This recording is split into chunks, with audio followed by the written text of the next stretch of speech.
বাবার ছিল দুই ছেলে, আলাল আর দুলাল। আদরের এই দুই ছেলেকে নিয়ে বাবার গর্বের শেষ নেই। হঠাৎ একদিন আলাল আর দুলালের ফুটবল খেলার ইচ্ছে জাগলো। বাবা তার দুই ছেলের আবদার পূরণ করলেন। সরাসরি 2026 বিশ্বকাপে নামিয়ে দিলেন আলাল দুলালকে। বড় ভাই আলালকে দিল সহজ গ্রুপে, আর ছোট ভাই দুলালকে দিল কঠিন গ্রুপে, যেন বড় ভাই আলালের মতো দুলাল পরিশ্রমী হয়ে ওঠে। আর বয়স বিবেচনায় আলাল খেলতে লাগলো সহজ গ্রুপে। বাবার মুখে হাসি ফুটিয়ে আলাল আর দুলাল সব থেকে বেশি গোলে এগিয়ে থাকলো।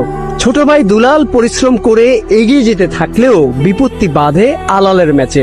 কেপ ভার্দের সাথে যখন আলাল হারতে বসে, ঠিক তখন চিন্তায় পড়ে যায় বাবা। আর তাই মিশরের ম্যাচে সহযোগী হিসেবে মাঠে নামালো রেফারি। মাঠে নেমেই রেফারি আলালকে বড় বিপদ থেকে বাঁচালো।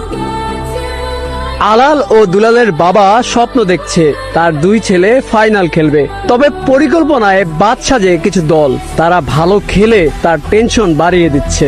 এজন্য আলালের খেলায় দুলালের রেফারি ও দুলালের খেলায় আলালের রেফারি নিয়োগ দিয়েছে।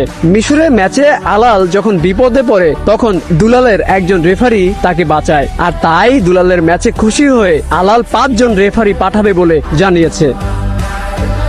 এখন শুধু সময়ের অপেক্ষা। আলাল দুলাল খেলবে ফাইনাল। এক ভাই কাপ নেবে, আরেক ভাই গোল্ডেন বুট নেবে। খেলা শেষে দুই ভাই একসাথে কক্সবাজার ট্যুর দিবে।